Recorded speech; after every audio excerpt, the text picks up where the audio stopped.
જય હિન્દ વિદ્યાર્થી મિત્રો, તથાગત એકેડમીની ઓનલાઈન યુટ્યુબ ચેનલ ઉપર આપ સૌનું હાર્દિક સ્વાગત છે। તથાગત એકેડમી દ્વારા તલાટીની એક મિશન તલાટી કરીને સિરીઝ ચાલુ કરવામાં આવી, જેની અંદર ગણિત વિષયના આપણે ઘણા બધા વિડીયોઝ પ્રેક્ટિસ સાથેના આપણે જોઈ લીધા છે। હવે આજના વિડીયોની અંદર આપણે મિત્રો ઇતિહાસ વિષયની વાત કરવી છે। ઇતિહાસ વિષયને આપણે ગુજરાતની આવનારી તમામ સ્પર્ધાત્મક પરીક્ષાઓની અંદર અને ખાસ કરીને તલાટીની એક્ઝામની અંદર આપણે આવરી લઈએ એવા બધા ટોપિકને આપણે આજે કવર કરવાની કોશિશ કરીશું, અને આ સિરીઝ પણ તમારા અલગ અલગ ભાગની અંદર તમને જોવા મળશે, બરાબર। તો આપણે ગુજરાત ઇતિહાસની આજે વાત કરવા જઈ રહ્યા છીએ। તો મિત્રો, ગુજરાત ઇતિહાસ તમને બધાને ખ્યાલ હશે કે ગુજરાતનો જે ઇતિહાસ રહ્યો એ મૈત્રક વંશથી શરૂઆત થાય, મતલબ ગુજરાતના જેટલા પણ સ્વતંત્ર વંશ આવ્યા એમાં સૌથી પહેલો સ્વતંત્ર વંશ જો કોઈ હોય તો એ મૈત્રક વંશ હતો। પછી મૈત્રક પછી સમય જતા ચાવડા વંશ આવશે, ચાવડા વંશ પછી સોલંકી વંશ, જે તમને બધાને સારી રીતે ખબર હશે, એના પછી વાઘેલા વંશ આવશે। તો આજે આપણે નો ડાઉટ ગુજરાત હિસ્ટ્રીની વાત કરવા માટે ભેગા થયા છીએ, પરંતુ આપણે ગુજરાત હિસ્ટ્રીને ડાયરેક્ટ ચાલુ નથી કરી, એના માટેની પણ એક પ્રક્રિયા છે કે એકચ્યુઅલી ગુજરાત હિસ્ટ્રીની અંદર મૈત્રક વંશ આવ્યો કઈ રીતે। તો આપણે હવે એની ધીમે ધીમે ચર્ચા કરીને આગળ વધીએ। તો આપણે જોઈશું કે ઇતિહાસ જનરલી વિદ્યાર્થીઓને મૂંઝવતો પ્રશ્ન કે ઇતિહાસની અંદર સાહેબ લાઈનસર અમને વંશજો યાદ નથી રહેતા, બરાબર। તો આપણે જોઈએ કે એકચ્યુઅલી મૈત્રક વંશ કઈ રીતે આવ્યો હતો, એના માટેની આખી પ્રોસેસ એ બધા વંશજોને આપણે લાઈનસર જોતા જઈએ। તો ઇતિહાસની વાત કરીએ તો ઇતિહાસ બે પ્રકારના હોય, એક તમારો પ્રમાણિત ઇતિહાસ હોય અને એક તમારો પૌરાણિક ઇતિહાસ હોય। હવે પ્રમાણિત ઇતિહાસ કોને કહેશો અને પૌરાણિક ઇતિહાસ કોને કહેશો? તો પ્રમાણિત ઇતિહાસ એવો ઇતિહાસ કે જેની અંદર તમારી પાસે કોઈના કોઈ આધાર પુરાવા કે પ્રમાણ હોય, જેમ કે કોઈ શિલાલેખ મળે, જેમ કે કોઈના તામ્રદાન શાસન મળે, કોઈના તામ્રપત્ર મળ્યા, કોઈ સાહિત્યિક સ્ત્રોત મળ્યો, કોઈકનો અભિલેખ મળ્યો। તો એવા ઇતિહાસની આપણે વાત કરીએ જેના કોઈના કોઈ આધાર પુરાવા આપણી જોડે અવેલેબલ હોય, તો એવા ઇતિહાસને આપણે કેવો ઇતિહાસ કહેશો? પ્રમાણિત ઇતિહાસ કહેશો। અને રહી વાત પૌરાણિક ઇતિહાસની, તો પૌરાણિક ઇતિહાસના આપણી જોડે કોઈ લેખિતમાં દસ્તાવેજ કે કોઈ આધાર પુરાવા હોતા નથી। આ બધી દંતકથાઓ છે, લોકવાયકાઓ છે કે આગળથી આપણા પૂર્વજો આપણને કીધેલી હોય ને લોકવાયકા સાંભળતા સાંભળતા આપણે મોટા થયા હોય, જેની અંદર તમને કોઈ જાતનું કોઈ પ્રમાણ મળશે નહીં। તો એવા ઇતિહાસને આપણે કેવો ઇતિહાસ કહેશો મિત્રો? પૌરાણિક ઇતિહાસ।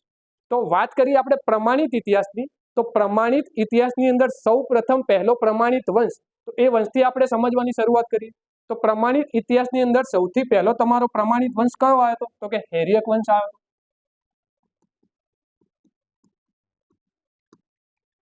જુઓ મિત્રો, અત્યારે હું જે બોર્ડ ઉપર વર્ક કરી રહ્યો છું, જે પણ તમને લખાવી રહ્યો છું, એ ઘરે બેઠા તૈયારી કરતા તમામ વિદ્યાર્થીઓ કે ઇતિહાસની તૈયારી ચાલુ ક્યાંથી કરવી, ચાહે તમે ગમે તે એક્ઝામની તૈયારી કરતા હોય, તો અત્યારે જે આપણે ફ્લો ચાર્ટ કે પેટર્ન બનાવીએ છીએ તમારે એ મુજબ જ ઇતિહાસની તૈયારી કરવાની રહેશે। અને તમે જોશો કે આપણે જેમ જેમ લખશું એમ એમ તમને ખબર પડશે કે પરીક્ષાની અંદર વંશજોને ક્રમાનુસાર ગોઠવવાના પ્રશ્નો પણ તમને અલગ અલગ જોવા મળે છે। તો સૌથી પહેલો તમારો પ્રમાણિત વંશ હૈર્યક વંશ, જેના રાજા હતા બિંબિસાર। હૈર્યક વંશ પછી કયો વંશ આવશે? તો કે શિશુનાગ વંશ આવશે। હૈર્યક વંશ પછી કયો વંશ આવશે? શિશુનાગ વંશ આવશે। શિશુનાગ વંશ બાદ તમે વાત કરો તો નંદ વંશ આવશે। નંદ વંશની અંદર રાજા ધનાનંદનું નામ તમે બધાએ સાંભળ્યું છે। નંદ વંશની અંદર રાજા ધનાનંદ, અને એ રાજા ધનાનંદને હરાઈ અને આપણા ભારતના સૌપ્રથમ સમ્રાટ ચંદ્રગુપ્ત દ્વારા મૌર્ય વંશની સ્થાપના કરવામાં આવી। તો એના બાદ કયો વંશ આવશે? મૌર્ય વંશ આવશે, બરાબર। મૌર્ય વંશ બાદ આવશે તમારો શુંગ વંશ, જેની અંદર એક રાજા થઈ ગયા પુષ્યમિત્ર શુંગ। શુંગ વંશ પછી આવશે તમારો કર્ણવ વંશ, ત્યારબાદ આવશે તમારો સાતવાહન વંશ। સાતવાહન વંશની અંદર ગૌતમી પુત્ર સાતકર્ણી, અને આ એ સાતવાહન જેને સામંતી વ્યવસ્થા લાગુ કરી હતી, આપણે જેમ જેમ ભણીશું એમ એમ સમજીશું આગળ।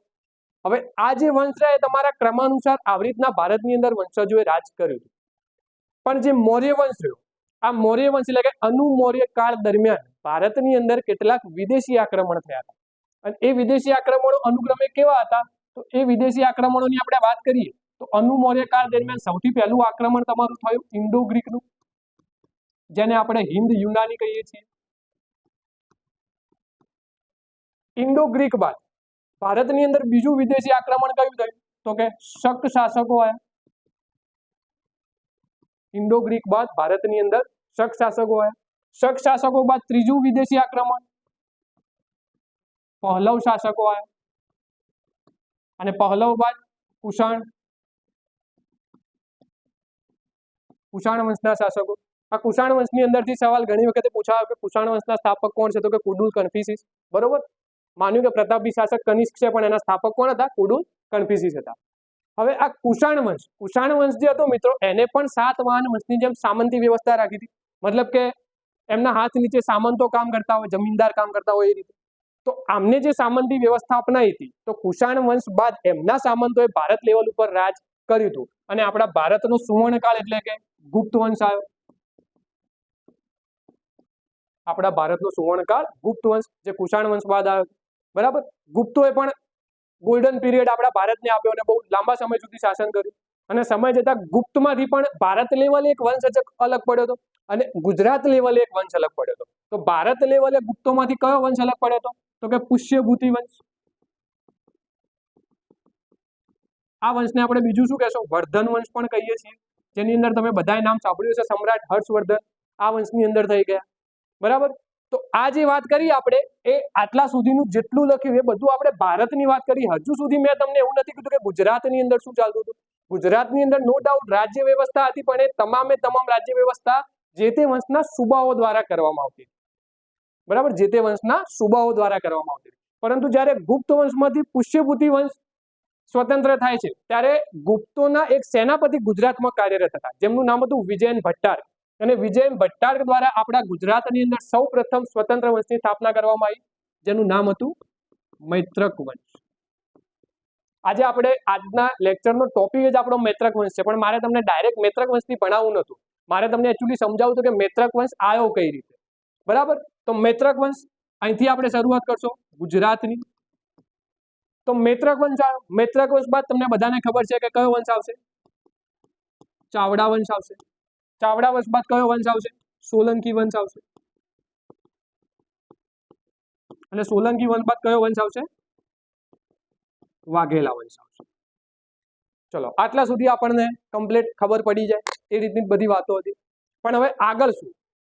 તો જે ટાઈમે ભારતની અંદર સોલંકી વંશ ચાલતો હતો, જે ટાઈમે આગળ આપણે સોલંકી વંશમાં બધી ચર્ચા કરવાની જ છે, પણ હું તમને એક હિસ્ટ્રીનો ઓવરવ્યૂ આપવા માંગુ છું કે ઘરે બેઠા તૈયારી કરતા હોય અને જો તમે યુટ્યુબ પર ભણતા, તો તમારે આ રીતે અલગ અલગ વંશજોને લાઈનસર ભણવાના હતા, જેથી તમને હિસ્ટ્રી બોજ રૂપ ના લાગે, તમને હિસ્ટ્રી ભણવાની મજા આવે. બરાબર. તો સોલંકી વંશ જ્યારે ગુજરાતની અંદર હતો, એ સમયે ગુજરાતની અંદર સોલંકી વંશનો સમયગાળો જ્યારે ચાલતો હતો, ત્યારે તમને બધાને ખબર છે કે મોહમ્મદ ગોરીએ આક્રમણ કર્યું હતું ગુજરાત ઉપર 1178માં. અને આપણા ગુજરાતના જે સ્ત્રી શાસિકા હતા નાયકા દેવી, એમને મોહમ્મદ ગોરીને પરાજય આપ્યો. એ બધી ચર્ચા આપણે આગળ સોલંકી વંશમાં કરીશું. પણ મારે તમને એ સમજાવવું છે કે આગળ જતા ભારત લેવલે કયા વંશજો ને કેવી રીતના આવ્યા. મારો કહેવાનો મતલબ કે દિલ્હી સલ્તનત કઈ રીતના આવી. તો જ્યારે સોલંકી વંશ ચાલતો હતો, ત્યારે ભારતની અંદર શું પરિસ્થિતિ? જ્યારે સોલંકી વંશ ચાલતો હતો, ત્યારે ભારતની અંદર શું પરિસ્થિતિ હતી? તો સાલ 1191માં દિલ્હીમાં હતા પૃથ્વીરાજ ચૌહાણ. દિલ્હીમાં પૃથ્વીરાજ ચૌહાણ હતા.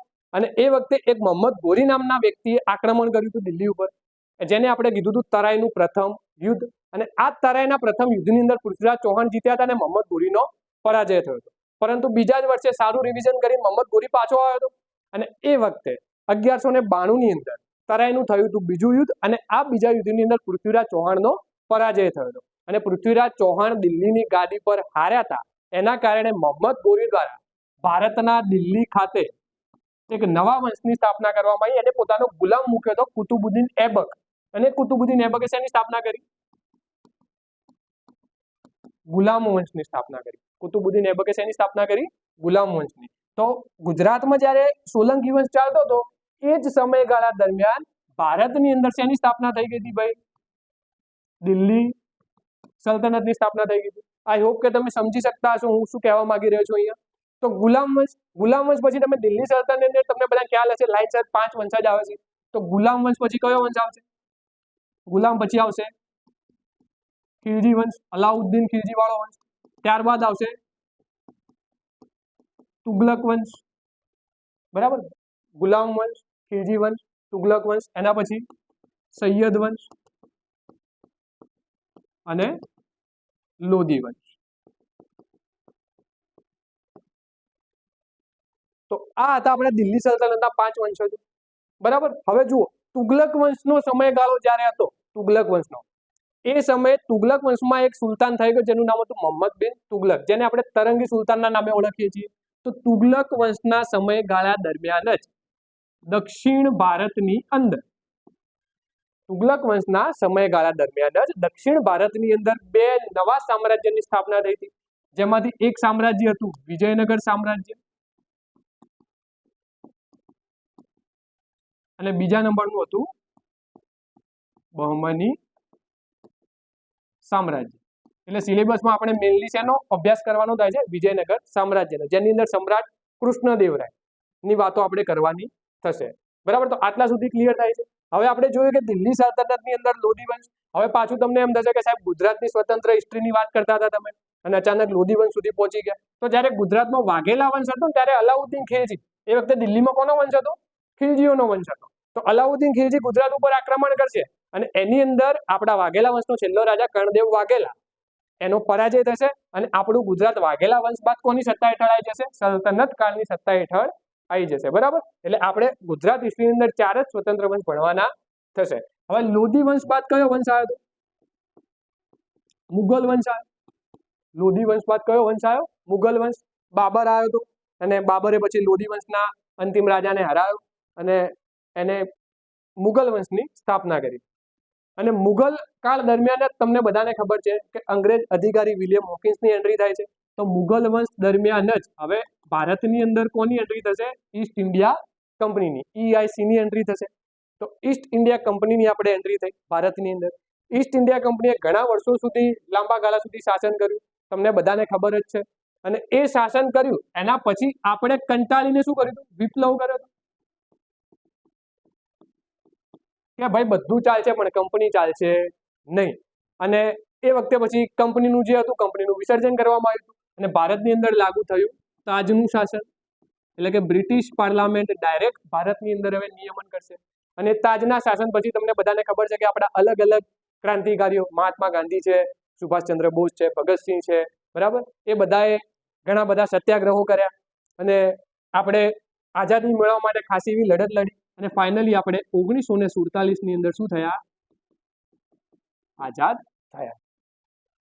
તો મિત્રો મારે તમને એ સમજાવવું હતું કે જ્યારે તમે ઇતિહાસ વિષયની તૈયારી કરતા હોય ત્યારે આડાઅવળા વંશજો જેમ મજા આવે એ રીતે ઉઠાઈને ભણશો ને તો તમને જરાય ખબર પડશે નહીં. તો તમારે જો ઇતિહાસની વ્યવસ્થિત તૈયારી કરવી હોય તો તમારે આ રીતે અહીંયાથી તમારી પ્રમાણિત ઇતિહાસથી લઈ અને છેક તમારે આઝાદી એટલે કે મોડર્ન હિસ્ટ્રી સુધીના તમામ ટોપિક લાઇનસર આ રીતે તમારે કવર કરવાના થશે. બરાબર, તો હું એક માઇનોર સેકન્ડ માટે સાઈડમાં જાઉં છું. જો કોઈને સ્ક્રીનશોટ લેવો હોય તો આનો લઈ લે.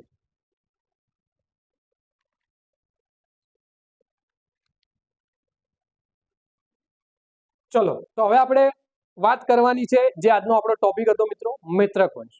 બરાબર, તો મૈત્રક વંશને આપણે ધીમે ધીમે હવે સમજતા જઈએ.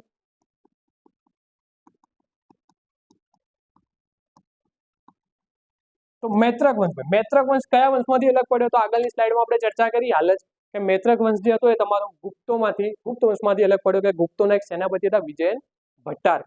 બરાબર, મૈત્રક વંશનો સ્થાપક કો તો સૌથી પહેલો રાજા આપણે કયો લખવાનો થશે ભાઈ? વિજયન ભટ્ટારક.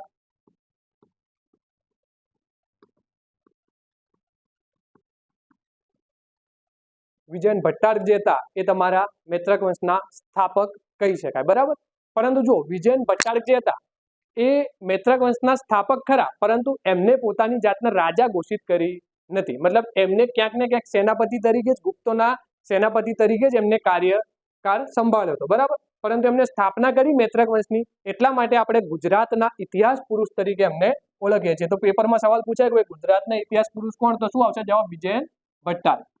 ગુજરાતના ઇતિહાસ પુરુષ તરીકે વિજયન ભટ્ટારક ઓળખાય છે. બીજી મૈત્રક વંશ વિશે આપણે બેઝિક માહિતી લઈ લઈએ. મતલબ કે મૈત્રક વંશની અંદર તમે જોવા જાઓ તો મૈત્રક વંશનો રાજધર્મ શૈવ ધર્મ હતો. મૈત્રક વંશનો રાજધર્મ જે હતો એ શૈવ ધર્મ હતો. બરાબર, મૈત્રકોનું રાજ ચિહ્ન,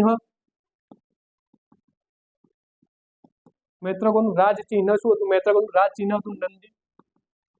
બરાબર, હવે નંદી શું કામ? તો વિજયન ભટ્ટારક જે હતા, બરાબર, એમના પિતા પરમ ભટ્ટારક જે હતા, એમના સમયની અંદર જે સિક્કાઓ પ્રાપ્ત થયા હતા તો સિક્કા ઉપર તમને નંદી અને ત્રિશુળની આકૃતિ જોવા મળશે.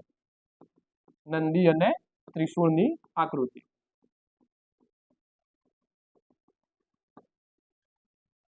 બીજી વાત કરીએ તો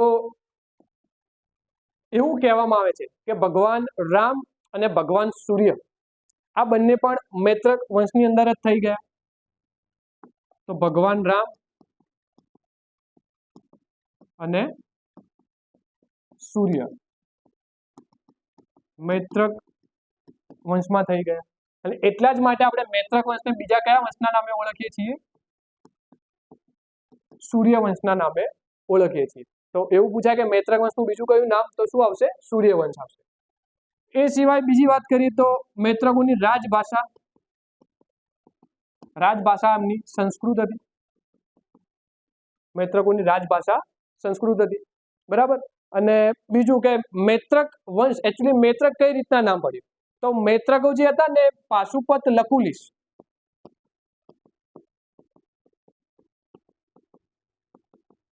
પાશુપત લકુલિશના એક શિષ્ય હતા જેમનું નામ હતું મૈત્રેય.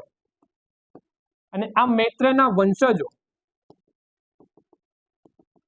મૈત્રેયો કહેવાય. અને સમય જતા આમનું નામ શું પડ્યું? મૈત્રક નામ પડ્યું.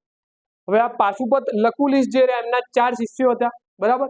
ગર્ગ, પછી મૈત્રેય, ત્યારબાદ પુરુષ, બરાબર. તો હવે અલગ અલગ 4 શિષ્ય હતા. અને પાશુપત લકુલિશની અંદર તમારે શું યાદ રાખવાનું થશે? તો હા, પાશુપત લકુલિશ. તો લકુલિશ મંદિર આવેલું છે, બરોબર. કાયાવરોહણ કઈ બાજુ આવેલું છે? તો કે ડભોઈની નજીક. તો એક આ વસ્તુ તમારે યાદ રાખવાની થશે કે લકુલિશ મંદિર ક્યાં આવ્યું છે? કાયાવરોહણ, જેનું નામ છે કાયાવરણ કે કાયાવરોહણ, જે ડભોઈ નજીક આવેલું છે, બરાબર. બીજું આપણે વિજયન ભટ્ટારકની વાત કરીએ તો વિજયન ભટ્ટારક ભાઈ એમને રાજધાની, તમને બધાને ખબર છે કે ગુજરાતની શરૂઆતની રાજધાની ગિરિનગર હતી, બરાબર. તો વિજયન ભટ્ટારક આપણા એમને રાજધાની બદલી નાખી. રાજધાનીને ગિરિનગરથી વલભી કરી નાખી. ગિરિનગરથી વલભી. વલભી એટલે હાલનું ભાવનગર, ગોહિલવાડ. વલભીનો મતલબ શું થાય? તો વલભીનો મતલબ, વલભીનું પ્રાકૃત સ્વરૂપ વલહી થાય. અને આ વલહીનો એકચ્યુઅલી મતલબ થાય છાપરું. વલહીનો મતલબ થાય છાપરું. તો ભાઈ વિજયન ભટ્ટારક જે હતા એમને રાજધાની ગિરિનગરથી બદલી અને વલભી કરી નાખી. આ સિવાય વિજયન ભટ્ટારકની આપણે આગળ વાત કરીએ તો વલભી વિહાર બનાવરાયો હતો વિજયન ભટ્ટારકે. વલભી વિહાર કોને બનાવરાયો હતો? વિજયન ભટ્ટારકે. તો આપણે મૈત્રક વંશની જે હતી બેઝિક માહિતી એ આપણે જોઈ લીધી. હવે વિજયન ભટ્ટારક ભાઈ, વિજયન ભટ્ટારકને 4 દીકરા હતા. વિજયન ભટ્ટારકને 4 દીકરા હતા. તો આપણે જોઈએ 4 દીકરા કોણ હતા. 4 દીકરામાં પહેલા દીકરાનું નામ હતું ધરસેન પ્રથમ. પહેલા દીકરાનું નામ હતું ધરસેન પ્રથમ. બીજા દીકરાનું નામ હતું દ્રોણસિંહ. ત્રીજા દીકરાનું નામ હતું ધ્રુવસેન પ્રથમ. અને ચોથા દીકરાનું નામ હતું ધરપટ. જો મૈત્રક વંશની અંદર તમને થોડા નામ એવા અટપટા લાગશે જે તમને જનરલી યાદ ઓછા રહેશે, તો થોડું ઘણું વાંચવું પડશે તમારે. આપણે કોશિશ કરીએ કે એ રીતે તમને સમજાવીએ કે યાદ રહી જ જાય. તો મૈત્રકોમાં એક ખાસ વાત કે મૈત્રકોની અંદર એવું નહોતું. જનરલી તમે ઇતિહાસ વાંચતા હોય તો તમે જોયું હશે કે ભાઈ જે રાજા હોય સમય જતા એનો જ દીકરો રાજા બનતો હોય, પછી એનો દીકરો રાજા બનતો હોય. પરંતુ મૈત્રકોમાં એવું નહોતું. મૈત્રકોમાં સુપર 30 જેવું હતું કે ભાઈ જે રાજા બનવાને યોગ્ય હશે એ જ રાજા બનશે, બરાબર. રાજા કા બેટા એ રાજા નહીં બનેગા. તો આની અંદર એવું હતું કે ભાઈ વિજયન ભટ્ટારક એમના પછી સત્તા ઉપર ધરસેન પ્રથમ આવે, બરાબર. તો પછી ઇન જનરલી રાજાનો છોકરો રાજા બને તો ધરસેન પહેલાનો દીકરો રાજા બનવો જોઈતો હતો, પણ એવું ના થયું. વિજયન ભટ્ટારકના 4 દીકરા લાઈનસર સત્તા ઉપર આવે છે. એટલે ધરસેન પહેલા, પછી દ્રોણસિંહ આવશે, દ્રોણસિંહ પછી ધ્રુવસેન પ્રથમ આવશે, અને ધ્રુવસેન પ્રથમ પછી ધરપટ આવશે. તો ગુજરાતની અંદર એકમાત્ર એવો વંશ કે જેની અંદર એક જ રાજાના ચારે ચાર દીકરાઓ સત્તા ઉપર આવ્યા હતા. તો કયો વંશ આવશે? મૈત્રક વંશ આવશે. બરાબર. તો વિજયન ભટ્ટારક વિશેની માહિતી આપણે અહીંયા ઓલમોસ્ટ બધી ડન કરી દીધી છે. કઈ રહી જતું છે તો આપણે જોઈ લેશું. બરાબર. તો થોડી વાર સાઈડમાં જઉં છું, કોઈને માહિતીનો સ્ક્રીનશોટ લેવો તો લઈ લેજો.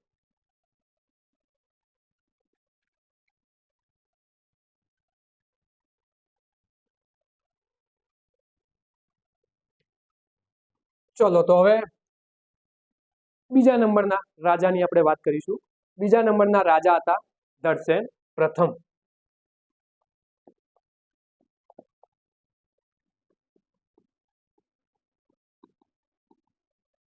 દર્શેન પ્રથમ. દર્શેન પ્રથમ ની અંદર એક મોસ્ટ ટાઈમ ખાસ યાદ રાખવા જેવું તથ્ય કે દર્શેન પ્રથમ જે હતા એમને વલ્લભી વિદ્યાપીઠની સ્થાપના કરી હતી. બરાબર. દર્શેન પ્રથમે વલ્લભી વિદ્યાપીઠની સ્થાપના કરી હતી. આ ઉપરાંત એમને વલ્લભી સંવંતની શરૂઆત કરી. દર્શેન પ્રથમે વલ્લભી સંવંતની શરૂઆત કરી હતી. વલ્લભી સંવંત મિત્રો, ગુપ્ત સંવંતની આપણે વાત કરીએ તો ગુપ્તોમાં ચંદ્રગુપ્ત જે એક રાજા થઈ ગયા એમને ગુપ્ત સંવંતની શરૂઆત કરી હતી. તો ગુપ્ત સંવંત અને વલ્લભી સંવંતમાં ફરક શું હતો? તો ગુપ્ત સંવંત તમારી ચૈત્ર માસથી શરૂ થતી હતી અને વલ્લભી સંવંત તમારી કારતક મહિનાથી શરૂ થતી હતી. મતલબ કે જો ડિફરન્સ જોવા જઈએ આપણે તો તમારી વલ્લભી સંવંત જે હતી એ ગુપ્ત સંવંતથી 5 મહિના જેટલી વહેલા શરૂ થતી હતી. બરાબર. બીજું આપણે જોઈએ તો દર્શેન પ્રથમ એમના એક બહેન હતા દુધાર રાણી. એમની યાદમાં એમને દુધાર રાણી વિહાર પણ બનાવરાયો હતો. બરોબર. દર્શેન પ્રથમ જે હતા એમને દુધાર રાણી વિહાર પણ બનાવરાયો હતો.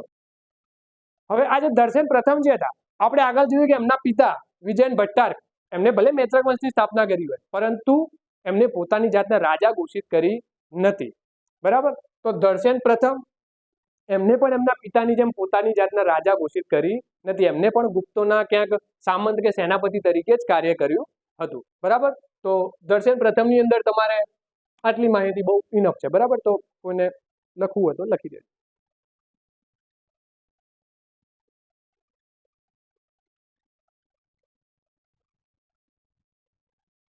ચલો એના પછી આવશે તમારો રાજા મતલબ દર્શેન પ્રથમનો ભાઈ દ્રોણસિંહ.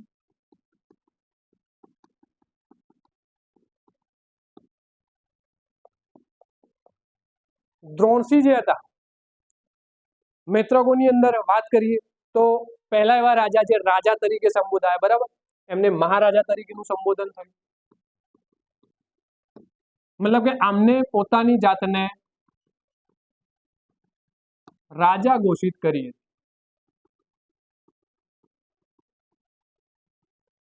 અમને પોતાની જાતને રાજા ઘોષિત કરી હતી. બરાબર. હવે એમ એવું થયું કે ગુપ્ત વંશ જ્યારે સ્કંદગુપ્ત છેલ્લો અંતિમ શક્તિશાળી રાજા હતો એના પછીના રાજાઓમાં મતલબ એટલું બધું રાજ્ય વ્યવસ્થા સારી રીતે ચાલી નહીં. એટલે ગુપ્ત વંશ નો ડાઉટ દ્રોણસિંહના સમયમાં પણ હતો પણ દ્રોણસિંહના સમયની અંદર એવું કહેવાય છે કે પરમ સ્વામી કરીને એક ગુપ્ત વંશનો રાજા હતો. તો આ ભાઈનો રાજ્ય અભિષેક કોને કરાયો? તો ગુપ્ત વંશના રાજા પરમ સ્વામી. બરાબર. પરમ સ્વામી જે રહ્યા કદાચ બુદ્ધગુપ્ત અથવા તો વૈન્યગુપ્ત હોવાનું મનાય છે પણ આપણે એટલું બધું તો ડીપમાં નહીં આવતું. તો પરમ સ્વામી યાદ રાખશું. બરાબર. તો મૂળ મુદ્દે એટલું યાદ રાખશું કે મૈત્રકોની અંદર પહેલો રાજા જે પોતાની જાતના રાજા તરીકે ઘોષિત કરે છે અને મહારાજા તરીકે સંબોધાયો હતો તો એ આપણે શું યાદ રાખવાનું થશે? મહારાજા દ્રોણસિંહ. હવે મિત્રો રાજા બન્યા હોય તો સીધી વસ્તુ છે કે રાજા તો પછી રાજા જેવું કામે હોય તો દાન કરવાની શરૂઆત. તો મૈત્રકોની અંદર સૌ પ્રથમ તામ્રદાન શાસન. મૈત્રકોમાં સૌ પ્રથમ તામ્રદાન શાસન ની શરૂઆત. મૈત્રકોમાં સૌ પ્રથમ તામ્રદાન શાસનની શરૂઆત કરનારો રાજા તો કે દ્રોણસિંહ. એ સિવાય પાંડુ રાજા દેવી મંદિર. આ મંદિરને ત્રિસંગમ નામ ગામ ભેટમાં આપ્યું હતું. બરોબર. આ સિવાય બ્રાહ્મણોને પણ આમને રાજા બન્યા હતા એટલે દાન ને કર્યા હતા. બરાબર. તો દ્રોણસીની આપણે વાત કરીએ તો દ્રોણસીની અંદર તમારે બીજા વધારે એટલા બધા ડેટા યાદ રાખવાના થશે નહીં. બરાબર. તો જોઈ લો એક વખત.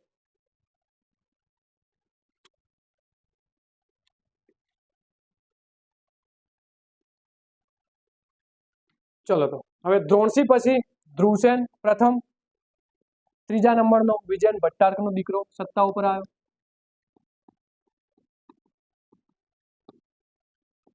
ધ્રુવસેન પ્રથમની અંદરથી એક સવાલ અવારનવાર પરીક્ષામાં પૂછાયેલો હોય છે કે ગુજરાતના તારણહાર તરીકે નીચેના પૈકી કયો રાજા ઓળખાય છે? તો કે ધ્રુવસેન પ્રથમ. પણ ગુજરાતના તારણહાર તરીકે શું કામ ઓળખાય છે? તો ધ્રુવસેન પ્રથમના સમયની અંદર ગુજરાત પર હુણોનું આક્રમણ થયું અને આક્રમણકારી કોણ હતો? મિહિરકુલ. બરાબર. અને ગુજરાત ઉપર જ્યારે હુણોનું આક્રમણ થયું હતું અને હુણ આક્રમણની અંદર ગુજરાતને સફળતાપૂર્વક જો કોઈ વ્યક્તિએ બચાવ્યો હોય તો એ કોણ હતા? આપણા એ સમયના ગુજરાતના રાજા ધ્રુવસેન પ્રથમ. અને આ જ કારણથી આપણે ધ્રુવસેન પ્રથમને શું કહેશું? ગુજરાતનો તારણહાર કહીશું. બરોબર. ગુજરાતને હુણોના આક્રમણથી બચાવ્યું એટલા માટે થઈને આપણે ધ્રુવસેન પ્રથમને ગુજરાતનો તારણહાર કહીશું. તો ગુજરાતને બીજો એક સવાલ કે ગુજરાતના તારણહાર તરીકે ધ્રુવસેન પ્રથમ ઓળખાય છે તો ભારતના તારણહાર તરીકે કોણ ઓળખાશે? તો ભારતના તારણહાર તરીકે ઓળખાશે સ્કંદગુપ્ત. બરાબર. ગુપ્ત વંશની અંદર એક રાજા થઈ ગયા. એમના સમયમાં પણ ભારત ઉપર હુણોનું આક્રમણ થયું અને એમને ભારતને હુણોના આક્રમણથી સફળતાપૂર્વક બચાવ્યું હતું. તો યાદ રાખજો, ભારતનો તારણહાર પૂછાય તો સ્કંદગુપ્ત ગુપ્ત વંશનો રાજા, અને ગુજરાતનો તારણહાર પૂછાય તો ધ્રુવસેન પ્રથમ ગુજરાતનો રાજા. બરાબર. તો મિત્રો, હુણોનું આક્રમણ થયું, ગુજરાતને સફળતાપૂર્વક રાજાએ બચાવી લીધું, પરંતુ આ હુણ આક્રમણની અંદર રાજાના પુત્રનું અવસાન થયું. બરાબર. રાજાનો પુત્ર મરી ગયો, વીરગતિ પામ્યો. હવે પુત્રનું અવસાન થયું હતું એના કારણે રાજા બેધ્યાન રહેવા લાગ્યા. રાજા હવે રાજ્ય વ્યવસ્થામાં ધ્યાન નતા દોતા. બરાબર. રાજા એકદમ એમ કહેવાય કે ડિપ્રેશનમાં જતા રહે. હવે રાજા ડિપ્રેશનમાં જતા રહે તો ના ચાલે. પ્રજા કઈ રીતના પછી સર્વાઈવ કરે? બરાબર. તો રાજ વ્યવસ્થા, રાજ દરબારના ઘણા બધા માણસોએ ઘણા બધા મતલબ નુસ્ખા અપનાયા, ઘણા બધા તરકીબો અપનાવી. બરાબર. કે રાજાને આવો હવન કરાવો તો રાજા ડિપ્રેશનમાંથી બહાર આવી જાય. બરાબર. પાઠ કરાવો, બેઠકો કરાવો, એવું બધું ખાસું બધું કર્યું. પણ રાજાજી હતા એ પુત્રના વિરહમાંથી બહાર આવી શકતા નતા. હવે રાજાના એક રાણી હતા, સાઉથના રાણી હતા, સાઉથ તરફના, દક્ષિણ ભારતના, જેમનું નામ હતું ચંદ્રલેખા. બરાબર.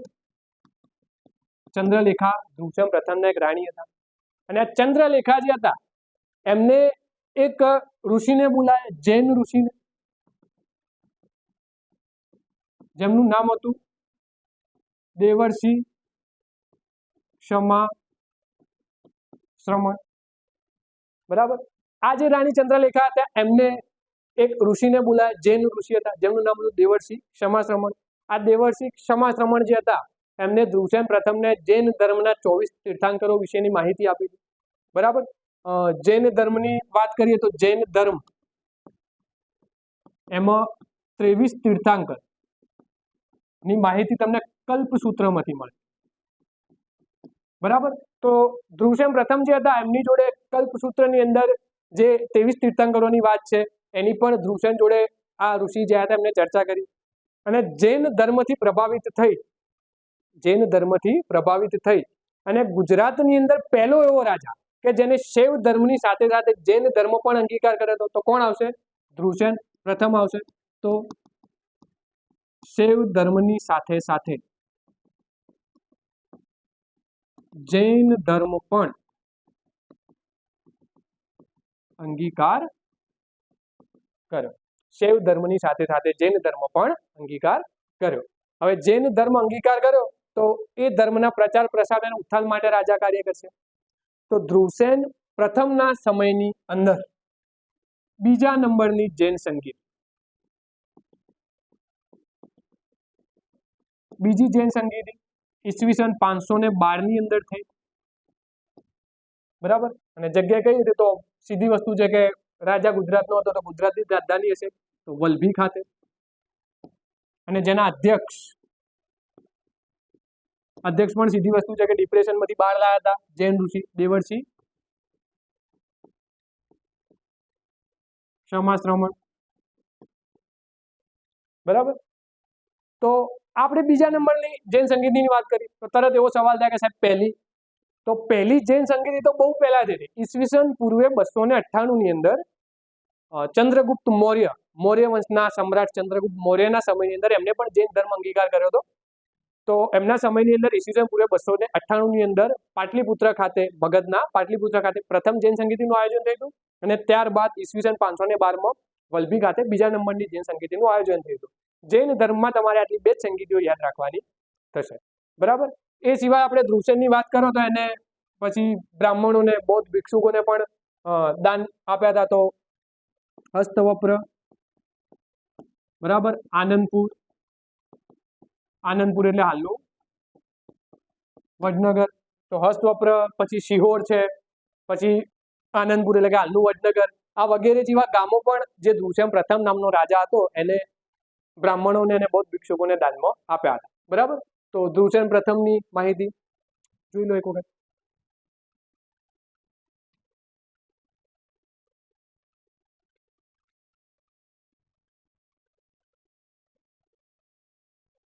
ચલો, ધ્રુવસેન પ્રથમ બાદ રાજા આવ્યો તો કોણ, તો કે વિજયન ભટ્ટારકનો ચોથા નંબરનો દીકરો ધરપટ.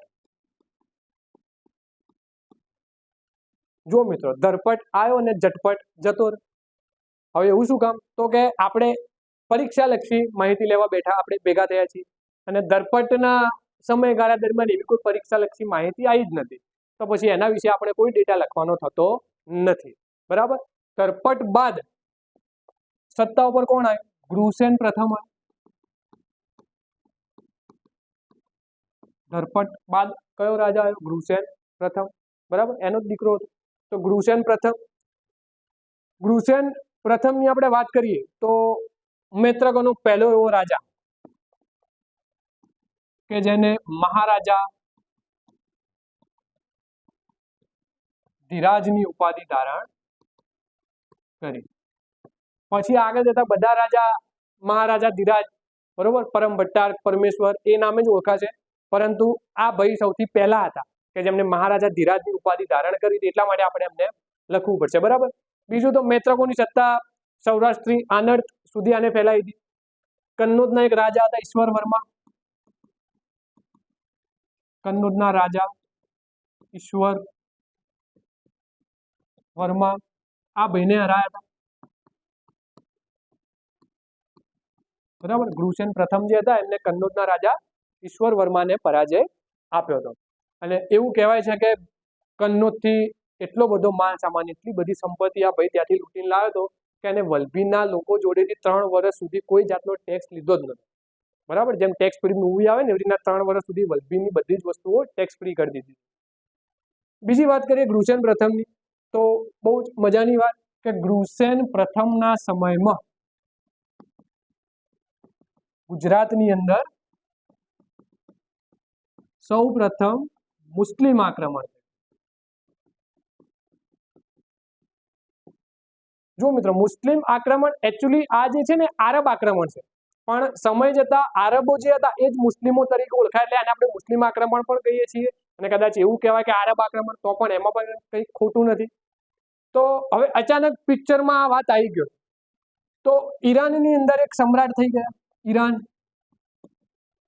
બરોબર. ઈરાનના એક સુલતાન સમ્રાટ જેમનું નામ હતું નૌશીર વાને આદિલ. આ નૌશીર વાને આદિલ ભાઈ, આ ભાઈને આજુબાજુના રાજાઓથી મતલબ એટલો ખતરો નતો. એનું કારણ તમને કહું કે એને પોતાના જ દીકરાનું ટેન્શન હતું. આનો એક દીકરો હતો જેનું નામ હતું નૌશેઝાદ, બરાબર. નૌશીર વાને આદિલનો દીકરો હતો જેનું નામ હતું નૌશેજાદ. આ નૌશેજાદ જે હતો એને જ એના પિતા વિરુદ્ધ બળવો કર્યો હતો સત્તા મેળવવા માટે. અને સીધી વસ્તુ છે કે ભાઈ દીકરો બચારો નાનો હતો, જીદ કરતો હતો, એટલે એને એવી રીતના તો સત્તા આલી ના દેવાય. એટલે આ ભાઈ જે હતો ને રિસાઈને પછી નીકળી ગયો અને રિસાઈ એને ઘર છોડીને ભાગ્યો અને ભાગીને દક્ષિણ તરફ આવ્યો. હવે ઈરાનથી દક્ષિણ તરફ આવો એટલે ગુજરાત આવશે, બરાબર. તો નૌશેજાદ જે હતો એ હવે કયો આવ્યો? ગુજરાતમાં આવ્યો. ગુજરાતની અંદર આપણે જોઈએ તો કે આપણા મૈત્રક રાજા ગૃહસેન પ્રથમનું શાસન, મૈત્રક રાજા ગૃહસેન પ્રથમનું શાસન. હવે રાજા તો રાજા કહેવાય, આવતો રહે કે ચિંતા નથી કર, તને અહીંયા કોઈ કઈ કરી શકે તેમ છે નહીં. હવે નૌશીરવાને આદિલ ઈરાનના રાજાને ખબર પડી કે ભાઈ આવી રીતના મારો દીકરો મૈત્રક રાજા ગુજરાતની અંદર એમની શરણે ગયો છે. એટલે એમને પત્ર વ્યવહાર કરી અને કીધું હશે, ફોર્મ બીજો કર્યો છે કે ભાઈ રાજા મારો દીકરો હે, મારા બે બાપ બેટાની મેટર છે, તમે વચ્ચે પડશો નહીં અને એને સાચવીને વળતી ગાડીમાં બેહાડી પાછો મોકલી દેજો.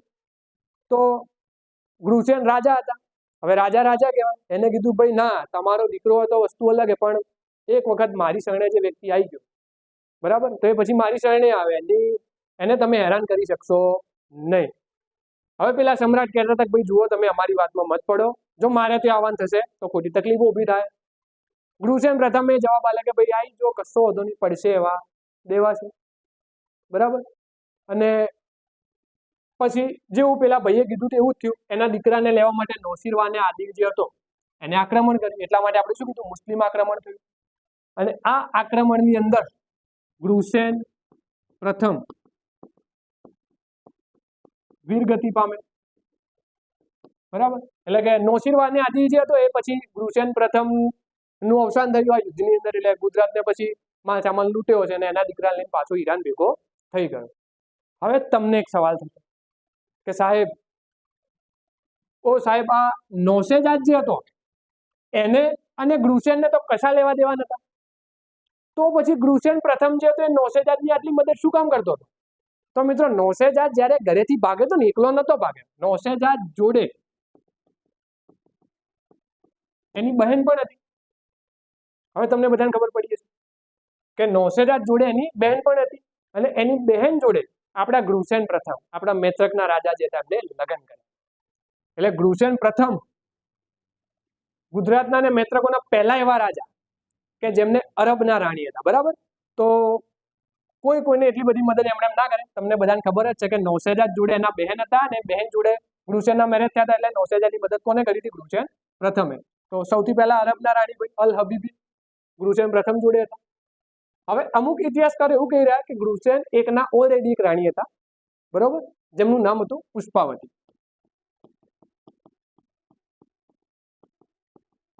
રાણી પુષ્પાવતી.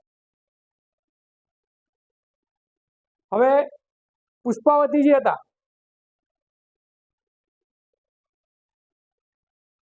આ પુષ્પાવતી રાણી, એમને સમાચાર મળ્યા કે ભાઈ આક્રમણ થયું છે. એમને શું સમાચાર મળ્યા કે આક્રમણ થયું છે, આ નૌશેજાદ વાળી વાત. તો આક્રમણ થયું હતું એટલે રાણી પિયર હતા, તો પિયરથી પાછા આવતા હતા. અને એવું કહેવાય કે એમને વચ્ચે ગુફામાં દીકરાને જન્મ આપ્યો અને દીકરો ગુફામાં જન્મ થયો એટલે એનું નામ પાડ્યું ગૃહાદિત્ય. દીકરો ગુફામાં જન્મ થયો એટલે એનું નામ શું પાડ્યું હોય? ગૃહાદિત્ય. તો અમુક ઇતિહાસકારો એવું કહી રહ્યા છે કે ભાઈ ગૃહાદિત્ય જે રહ્યા એ ગૃહસેન પ્રથમના દીકરા છે. અને મેવાડના ઇતિહાસની અંદર આ જે ગૃહાદિત્ય રહ્યા એમને શિલાદિત્ય 7નો પુત્ર બતાવવામાં આવે છે, બરાબર. તો આ એક થોડી માહિતી હતી જે મેં તમારી જોડે શેર કરી દીધી કે ગૃહાદિત્યને ગોયલોના આદ્ય સ્થાપક માનવામાં આવે છે, બરાબર. તો ગૃહસેન પ્રથમ વીરગતિ પામ્યા અને ગૃહસેન 1નું પિક્ચર અહીંયા આપણે પૂરું કરીએ છીએ, બરાબર. તો ગૃહસેન પ્રથમ વિશેની માહિતી જોઈ લો એક વખત.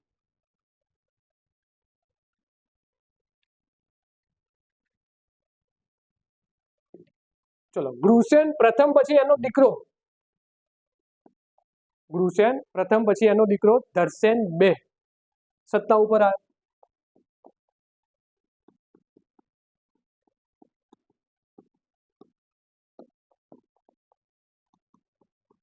ગૃહસેન 1નો દીકરો હતો. આ દર્શન 2 દર્શનની અંદર તમારે એના પહેલા અક્ષર ઉપરથી બધું યાદ રાખવાનું થશે. જેમ કે દર્શન 2 છે અથવા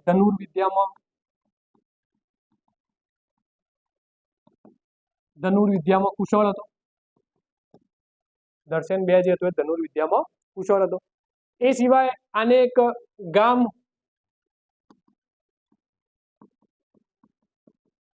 ત્રાસણવેલ નામનું ગામ એ પણ દર્શન 2 ના સમયની અંદર જ વસાવવામાં આવ્યું. હવે આ જે ત્રાસણવેલ નામનું ગામ જે રહ્યું એની બહાર મંદિર આવેલું છે, બરાબર. અને એ મંદિરનો પ્રકાર તમને પૂછાય તો સપ્તાયતન પ્રકારનું મંદિર. આ સવાલ આઈ થિંક STM માં કે DYSO ની અંદર એક વખત પૂછાયેલો છે કે આ મંદિર જે કયા પ્રકારનું છે, ત્રાસણવેલની ગામની બહાર જે મંદિર આવેલું છે, બરોબર. બીજું તો કે મંદિરની વાત થઈ તો મૈત્રકોની અંદર મૈત્રકોના મંદિરો કયા નામે ઓળખાતા હતા? મગધ હંસના નામે. મૈત્રકોની અંદર જેટલા પણ મંદિરો તમને જોવા મળે છે બધા કયા નામે ઓળખાતા હતા? મગધ હંસના નામે. બીજું આપણે દર્શન 2 ની વાત કરીએ તો દર્શન 2 ના સમયની અંદર તો કોઈ એવું આક્રમણ જોઈએ તો હા, પ્રભાકર વર્ધન, પુષ્યભૂતિ વંશના પ્રભાકર વર્ધન ના આક્રમણનો સામનો કર્યો, બરાબર. તો એવું કહેવાય છે કે એ વખતે લાટ પ્રદેશ કે ગુર્જર પ્રદેશ, લાટ પ્રદેશ એટલે આપણું ખેડાનો વાળો ભાગ જે ગુજરાતના દક્ષિણનો છેડાનો ભાગ, તો એ જે ભાગ હતો એ બધો પ્રભાકર વર્ધનની સત્તા હેઠળ જ હતો. પરંતુ આપણું વલભી, આપણું સૌરાષ્ટ્ર ક્યાંક પ્રભાકર વર્ધન જીતી નતો શક્યો અને એનો પૂરેપૂરો શ્રેય કોને જશે? દર્શન 2 ને જશે, બરાબર. તો એક આ એની સિદ્ધિ કહી શકાય. તો બીજું તો તમારે ખાસ તો આ યાદ રાખવાનું થશે ધનુર્વિદ્યાને ત્રાસણવેલ, બરાબર.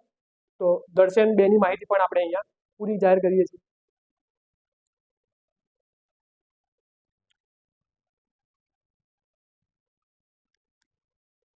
ચલો એના પછીની વાત કરીએ તો હવે શિલાદિત્ય 1 રાજા,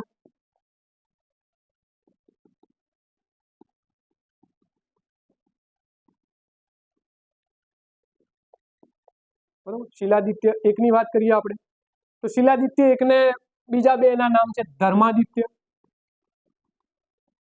અને પરમાદિત્ય.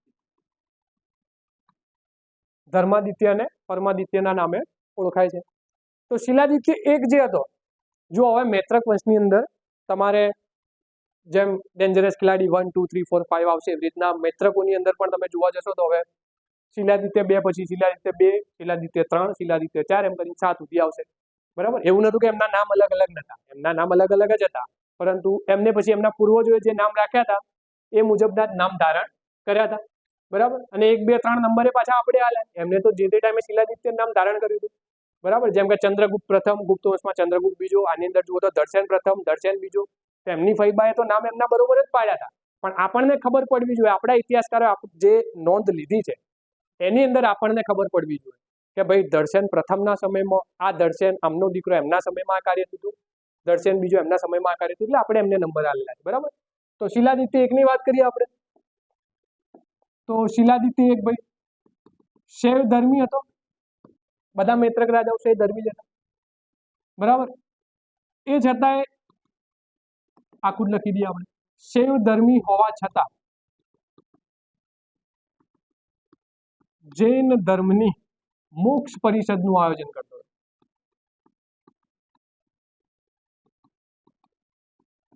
બરાબર. શૈવ ધર્મી હોવા છતાં પણ જૈન ધર્મની મોક્ષ પરિષદનું આયોજન કરતો હતો. આ મોક્ષ પરિષદની અંદર શું કરવામાં આવતું હતું ભાઈ? સંથારા. હવે તમે કહેશો સાહેબ સંથારા એટલે શું, સમજાવો. તો સંથારા એટલે બીજું કશું જ નહીં કે સંથારાની અંદર એવું હોય કે જે લોકો પણ સંથારામાં ભાગ લેતા હોય મોક્ષ પરિષદની અંદર, એ લોકોને અન્ન જળનો ત્યાગ કરવાનો અને જ્યાં સુધી એમને મૃત્યુ નિર્વાહ ન થાય ત્યાં સુધી તે લોકો અન્ન જળનો ત્યાગ કરીને મોક્ષ પરિષદનો ભાગ બનેલા છે, બરાબર. તો એને આપણે સંથારા કહેશું. એ સિવાય શિલાદિત્ય 1 ની વાત કરીએ આપણે તો શિલાદિત્ય 1 ના સમયની અંદર બીજું એને સૂર્ય ભગવાન માટે, સૂર્યદેવ માટે